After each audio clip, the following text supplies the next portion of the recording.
दोस्तों, मैं अरुण कुमार विद्यार्थी, आप देख रहे हैं मॉडर्न न्यूज चैनल। देखिए, दीपावली बीत चुका है और आ गया है छठ। छठ में आप लोग काफ़ी समय बिताएंगे।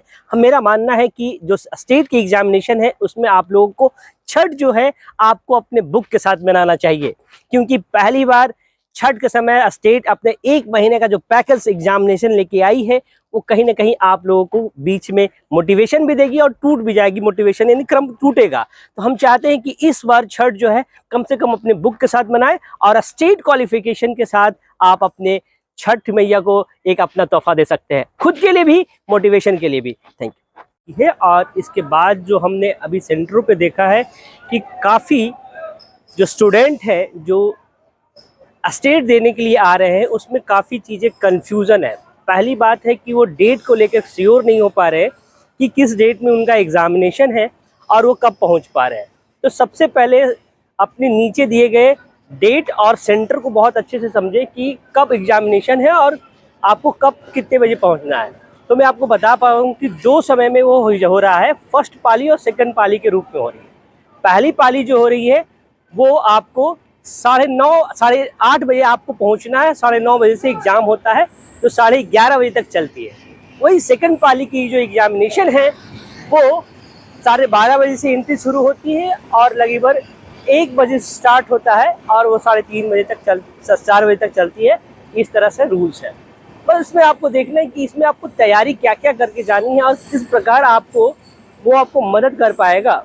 तो स्टेट एग्जामिनेशन में आप पिछले बार का देख सकते हैं, 2023 में बम्पर बहाली आया था 1,23,000 के रूप में, कुछ 2600 के अराउंड में। अभी सेकंड जो लिस्ट है, अभी बिहार में तो इलेक्शन शुरू हो गया मगर फिर भी स्टेट की एग्जामिनेशन शुरू कर दी गई है। मगर आपको समझना है कि आप इसमें कितना बेहतर कर पाएंगे और अपने समय को कैसे बचा पाएंगे, उसको समझना होगा। सबसे पहले सब्जेक्ट के हिसाब से स्टेट एग्जामिनेशन लेती है। वो साइंस, आर्ट्स, इकोनॉमिक्स, ये 3 सब्जेक्ट को आप कवर कर सकते हैं। मगर इसमें आता है कि आपकी प्रिपरेशन कैसे बेहतर रख पाए और रिजल्ट कैसे आएगा, उसके बारे में आपको बहुत अच्छे से मैं अपडेट दे पा रहा हूँ।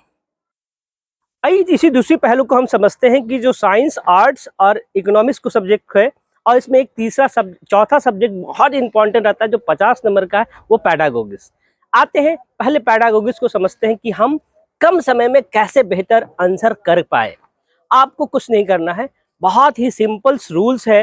कुछ बुक्स आते हैं पैडागोगिक्स के लिए जो हर विषय को बहुत ही बारीकी से उसे देख कर भी आप आंसर कर पाएंगे और आपने इस चीज को बहुत बारीकी से पढ़ा भी होगा।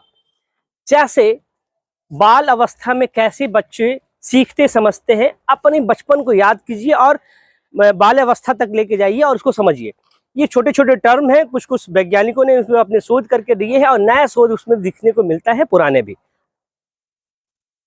आइए इसी पहलू में कुछ टर्म को आपको समझाने की कोशिश करते हैं कि आप जब सीटेट कर रहे होंगे, जब आपने तैयारी किया हो, तो उसमें 50 नंबर आपको इसके लिए पूरे बुक्स पढ़ने को मिलता है। इसमें हम मोटे तौर पे आपको बता पा रहे हैं कि शिशु अवस्था से लेकर बाल अवस्था से किशोरावस्था में कैसे उसकी ग्रोथ होती है, उनके बारे में पढ़ना है। साइकोलॉजिकल टर्म को पढ़ना है।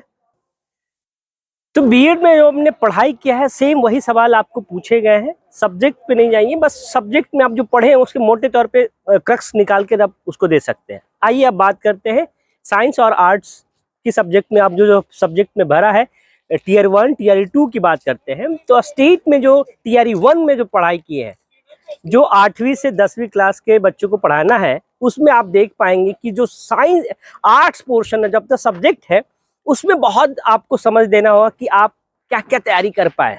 सरकार भी जो पूछ रही है, जो सवाल है, वो बहुत ही डीपली नहीं पूछ रही है।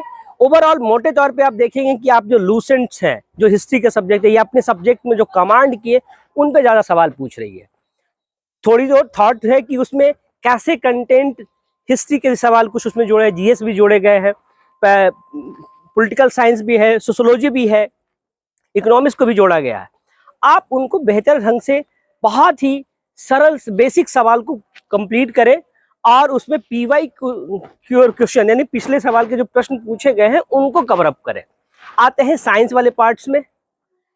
तो उसमें साइंस वाले पार्ट में आपको बेहतर करने के लिए आप सबसे पहले 6ठी, 7वीं, 8वीं की बुक्स को बहुत अच्छे से पढ़ें। उनके जो सवाल जो जनरल बच्चों में पूछे जाते हैं, बेसिक सवाल पूछे गए हैं, उनको आपको कवर करना है। साथ ही साथ इसमें जो आर्ट्स और साइंस के कुछ मिक्स सवाल पूछे जा रहे हैं, तो बहुत ही मॉडरेट में पूछा गया है। अब इस मॉडरेट को समझना है कि पहले वाले क्वेश्चंस 1000 क्वेश्चन बने हैं, लगातार क्वेश्चन बनते जाएंगे तो सवाल खत्म ना हो जाए, आपको उससे बेसिक जानकारी तो अपने पास रखनी होगी। बच्चों से पूछ रहे हैं, बिहार में करीबन जो आ रहे हैं अदर स्टेट से लोग, वो कहीं ना कहीं बाजी मार रहे हैं। तो बिहार में जो सबसे बड़ी समस्या आती है कि आप लोग पढ़ते बहुत कम है, तो थोड़ा बहुत पढ़ाई पे ध्यान दें और प्रीवियस क्वेश्चन को थोड़ा कवर अप करें। और ज़रूर से ज़रूर अपने आप को इन चीज़ों पे ध्यान रखें कि हम सब्जेक्ट का नॉलेज बेहतर रख से कर सके और कम समय में तैयारी जो करनी है वो आप बेहतर कर पाएंगे। इधर मेरा मानना है। और प्रीवियस क्वेश्चंस को ज़रूर पढ़ के देखें।